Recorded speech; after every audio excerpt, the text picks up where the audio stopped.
மேல் பகுதியில் பழங்கள் வந்து எல்லாமே பழமாகுது. இந்த பூக்கள் எல்லாமே பழமாகுது. அது பழமும் சாப்பிட்றதுக்கு நல்லா இருக்கு. நீங்க ஒரு முறை வந்து பாருங்க அப்படின்னு சொன்னாங்க.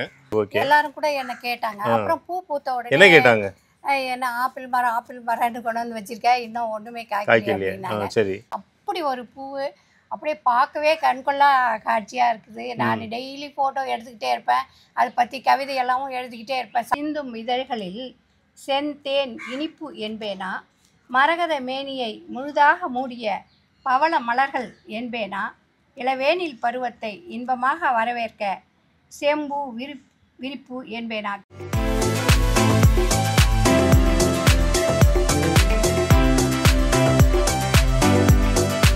வணக்கம். நம்ம கிரீன்லேண்ட் நர்சரிக்கு கடந்த ஒரு 7 வருஷத்துக்கு முன்னாடி வந்து செடிகள் வாங்கின ஒரு கஸ்டமர் ஒருத்தர் வந்து இப்போ ஒரு 6 மாதத்துக்கு முன்னாடி திருப்பி வந்தாங்க. வந்துட்டு தென்னை மரத்துக்கு உரம் வைக்கணும்னு சொன்னாங்க. அப்போது தென்னை மரத்துக்கு நம்ம ஸ்டாஃபுங்களை விட்டு உரங்கள் வச்சு கொடுத்தோம். அதுக்கப்புறம் திருப்பி இந்த உரம் வச்சதுக்கப்புறம் அவங்க செடிகள் மற்ற செடிகளுக்கும் வச்சுருக்காங்க. அதாவது மலையன் ஆப்பிளும் நம்மகிட்ட செடி வாங்கி வச்சுருக்காங்க. அது முதல்ல அவ்வளோவா பூக்காத செடி. உரம் வச்சதுக்கப்புறம் நிறைய பூத்து காய்ச்சிருக்கு. அந்த சந்தோஷத்தின் வெளிப்பாடு அவங்க என்ன கண்டிப்பாக நீங்கள் இந்த செடியை வந்து நீங்கள் மற்றவங்களுக்கு காமிக்கணும். ஏன்னா ரொம்ப வித்தியாசமாக இருக்குது. இது நிறைய பேருக்கு தெரியல. யூடியூப்லேயும் கூட நான் நிறையா பார்த்தேன்னு தெரியல. நிறைய காய்க்குது. பார்த்திங்கன்னா பூ அது வரும்போது அவ்வளோ அழகாக இருக்குது. உள்ள கீழ்ப்பகுதியில் நம்ம கொட்டி இருக்கிறது கூட பார்க்கும்போது ரொம்ப நல்லா இருக்குது. அந்த மேல் பகுதியில் பழங்கள் வந்து எல்லாமே பழமாகுது. இந்த பூக்கள் எல்லாமே பழமாகுது. அது பழமும் சாப்பிட்றதுக்கு நல்லா இருக்குது. நீங்கள் ஒரு முறை வந்து பாருங்கள் அப்படின்னு சொன்னாங்க. அவங்களுடைய பேச்சு வந்து நமக்கு ரொம்ப ஒரு ஆச்சரியத்தை கொடுத்தது. என்ன சொன்னாங்கன்னா, ஒரு 6-7 கவிதை எழுதி வச்சுருக்காங்க. அப்படி தானே மேடம்? வணக்கம் மேடம். வணக்கம் சார். நீங்கள் எங்கள் நர்சரிக்கு வந்து செடி வாங்கி அப்புறம் உரமும் வச்சு இந்த செடியை பார்க்க கூப்பிட்டீங்க. உங்களை பற்றி கொஞ்சம் சொல்லுங்கள் மேடம். வணக்கம் சார். நான் இங்கே உங்கள் நர்சரியில் நிறைய பூச்செடிகள்லாம் வாங்கி. வாங்கியிருக்கேன். சரி. ஆனாலும் இது ஆப்பிள் மரம் அப்படின்னு சொல்லி தான் அப்போ கொடுத்தோம். ஆமாம், கரெக்ட். அது என்னென்னா மலையன் ஆப்பிள் தான் ஆப்பிள் மரம்னு சொன்னது. இப்போ வந்து எக்ஸாட்டிக் வெரைட்டி நிறைய வந்துருச்சு. அப்போ அந்த ஆப்பிள் செடியெல்லாம் வரல. அப்போ நிறைய யூடியூப்பில் வந்து ஆப்பிள் செடின்னே இதை விளம்பரப்படுத்துகிறாங்க, இந்த மலையன் ஆப்பிளை. ஏன்னா இலைகள் பெருசாக இருந்தது. நமக்கு ஆப்பிள் செடி அப்போ எப்படி இருக்குங்கிறது கூட தெரியாது. நீங்கள் அந்த மாதிரி சொல்லி தான் வாங்கிட்டு வந்து. ஆனால் இது மலையன் ஆப்பிள் இல்லையா? ஆமாங்க சார். இது வாங்கிட்டு வந்து உங்களுக்கு எத்தனை வருஷத்தில் காய்க்க ஆரம்பிச்சது? இது தான் சார் இப்போ ஒரு 5 வருஷம் கழிச்சு தான் காய்க்க ஆரம்பிச்சது. சரி, ஓகே. எல்லாரும் கூட என்ன கேட்டாங்க. அப்புறம் பூ பூத்த உடனே என்ன கேட்டாங்க? என்ன ஆப்பிள் மரம்னு கொண்டு வந்து வச்சிருக்கேன், இன்னும் ஒண்ணுமே காய்க்கலையே.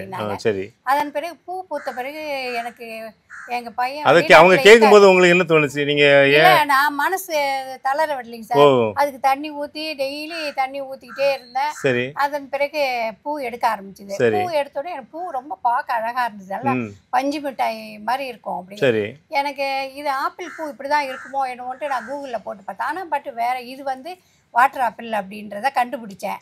அதன் பிறகு அதில் ஒரு 3 காய் 4 காய் அப்படி கொஞ்சம் கொஞ்சம் காய்ச்சுது. அதை நாங்கள் சாப்பிடும்போது பார்த்தீங்கன்னா அந்த பன்னீர் எசன்ஸ் அந்த பழத்துக்குள்ளே ஊற்றுனா எப்படி இருக்குமோ அப்படி ஒரு டேஸ்ட்டு, நல்ல சுவையாக இருந்தது.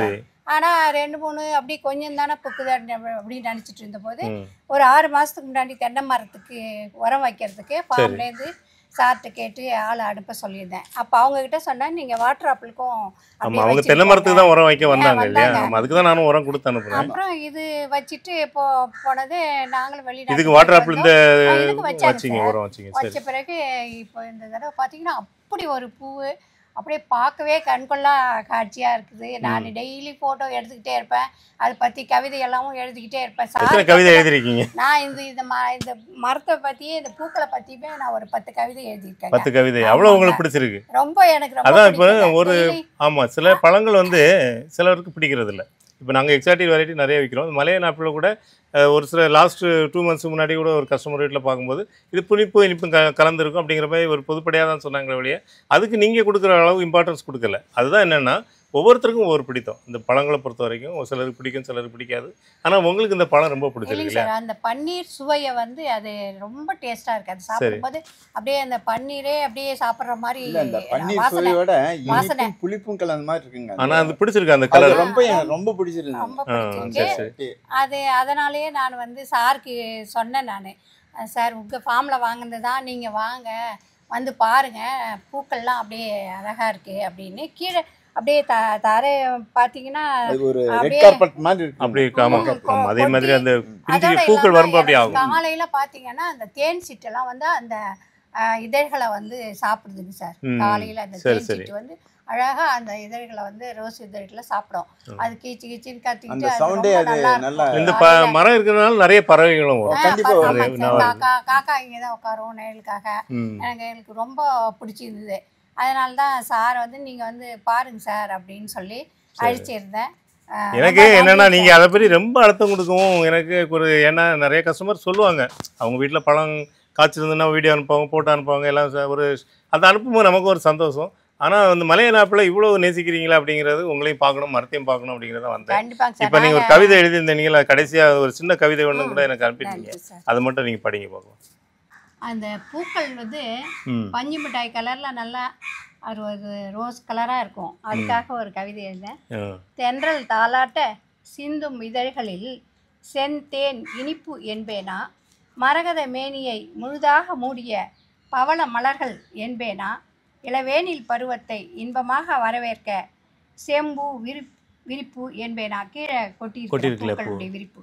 இயற்கை தரும் அனுபவம், அனுபவம் தரும் உணர்வு, உணர்வு தரும் சிலிர்ப்பு, சிலிர்ப்பு என் விரல் வழியே வழிந்து எழுதுகோலுக்குள் இருக்கும் மையோடு கலந்து உருண்டு புரண்டு வார்த்தைகளாய் தெரித்து இந்த கவிதை.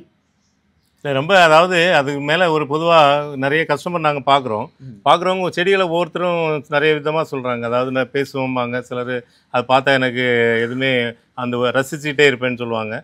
இன்னொரு கஸ்டமர் இன்னொரு கஸ்டமர் மரபில் ஒரு கஸ்டமர் சொன்னாங்க, 2 கொய்யாப்பழம் காய்ச்சி சார், ஒன்று நாங்கள் சாப்பிட்டோம், ஒன்று மரத்தையே வச்சுட்டோம்னாங்க.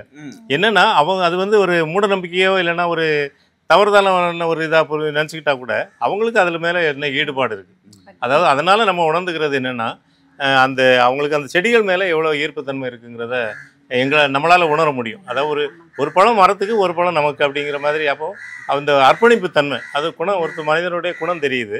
அதுமாரி தான் உங்களுக்கு இந்த செடி மேலே இருக்கக்கூடிய பாசங்கிறது வந்து ரொம்ப அதிகமாக இருக்குது. அதுதான் எனக்கு ஆச்சரியமாக இருந்தது. நீங்கள் பூக்கள்லாம் கீழே கொட்டிட்டு கிடக்கும்போது ஒரு நாள் நிறைய கொட்டி இருந்தது, சார்பு அனுப்பினேன். அதை அப்போ ஒரு கவிதை தோணுச்சு. மரத்தடியில் உதிர்ந்து கிடக்கும் மலர்கள் தன்னை வளர்த்தி விட்ட வேர்களை பூக்கள் தூவி வணங்குகிறது. இளைத்து நிற்கும் மரத்தை உன்னிப்பாய் பார்த்தேன். நினைத்தால் மரமே கடவுள். கெட்டதை உள்வாங்கி நல்லதை வெளிவிடும் அறிவு. கண்ணுக்கு தெரியாத காற்றை உணர வைக்கும் அழகு. இலைகளின் அசைவில் சிரிப்பொலி. துளிர்க்கும் இலையின் துடிப்பு. மற்ற இலையோடு உரசும் காதல். ரசித்து கொண்டே இருக்கலாம். தனக்கென பாராமல் பிறரை மகிழ்விப்பது இயற்கைதான். ஆறாத காயங்களுக்கு நீண்ட தூர பயணமும் இயற்கையும் தான் சிறந்த மருந்து. இல்லை அதான் அதை கெட்டதை உள்வாங்கி நல்லதை வெளியிடுறது கார்பன் டை ஆக்சைடையும் ஆக்சிஜனும் சொல்கிறீங்கன்னு நினைக்கிறேன். கரெக்டு தானே? ஆமாம், அந்த மாதிரி அதாவது அவ்வளோ உள்வாங்கி நீங்களும் அதை பேசியிருக்கீங்க. ரொம்ப மகிழ்ச்சி. இது நல்லா காய்ச்சி தானே நல்லா பக்கத்தில் இருக்கவங்களாம் கொடுப்பீங்க. முதல்ல ஃபர்ஸ்ட் மொட்டாவே கொஞ்ச நாள் இருந்தது சார். இவர் கூட பார்த்துட்டு பயங்கர மொட்டு இருக்கு அப்படின்னு சொன்னார் சார். அப்போ எப்போ இது மலரும்னு நாங்கள் யோசிச்சிருந்தோம். அப்போ ஒரு கவிதை தோணிச்சு. இதழ் மூடி மௌனம் ஏன், உன் செவ்விதழ் திறந்து வெள்ளந்தியாய் சிரிக்கும் நாளை, பூத்து குலுங்கும் நாளை பார்த்து ரசிக்க காத்து கிடக்கின்றன கண்விழிகள். அப்போ தோன்றின கவிதை இது. முழுசாகவே ரசிச்சிருக்கீங்க. ஆனால் இப்போ நம்ம இதுக்கு மட்டும் தான் உரம் வச்சிங்க, தென்னை மரத்துக்கும் வச்சிங்க.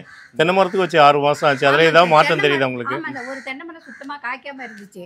இந்த மருந்து வச்ச பிறகு நிறைய இந்த உரம் மருந்துங்கிறத நீங்கள் உரத்தை சொல்கிறீங்க. உரம் வச்ச பிறகு இப்பதான் சார் அந்த மரத்துல காய் எல்லாமே காய்ச்சுதுங்க. சரி, மத்தங்கள்லாம் காய்கள் ரெகுலரா இருக்க ஈல்டிங் விட இந்த தடவை கொஞ்சம் அதனால தான் நீங்களும் தொலை பண்ணி திருப்பி வைக்கணும். நான் ஃபர்ஸ்ட் டைம் சொன்னேன் ஒரு 6 மாதத்துக்கு ஒரு வாட்டி வைக்கணுங்கிறத சொன்னேன். அதுக்காக திருப்பி நீங்கள் சொல்லி இப்போ வந்து நம்ம ஆர்கானிக் வைக்கிறோம். ஐயா கிட்ட மறுபடியும் நீங்க 6 மாசம் ஆயிடுச்சிங்க முன்னாடி வச்சது, நீங்க மறுபடியும் வந்து வைங்க. மாற்றம் தெரிஞ்சனால தான் உங்களுக்கு அந்த ஆசை வருது இல்லையா? டெஃபினட்டா. சரி, அதையும் இன்னைக்கு வச்சிடலாம். ஓகே, சரி, நன்றி. ஓகே, வாழ்க வளமுடன்.